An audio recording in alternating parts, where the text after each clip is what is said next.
In this video, I'm going to show you how to buy SOLX token, that is Solaxy token.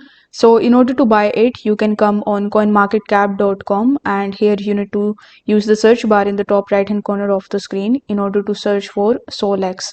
Now once you are able to find it, you just have to simply scroll down a bit and you will see the section of contracts. So among these, you just have to simply copy the address from here and then click on your Phantom Wallet extension or your Phantom Wallet.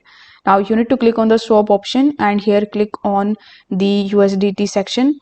Now paste the address in this section and you will find Solaxy token here. So you need to simply select it. Now enter the amount of Solana that you want to spend in order to purchase this token, and then it will show you the equivalent amount that you are going to get. After that, you just have to simply click on the swap option in the bottom in order to complete this transaction, and this way you will be able to get your SOLX token in your Phantom wallet. Now before concluding this video, I would like to mention that I'm not a financial advisor, and this video is for educational purposes only, and this is not a financial advice.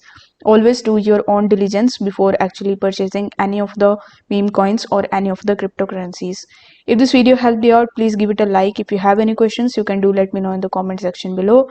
Thanks for watching. I will see you in the next one.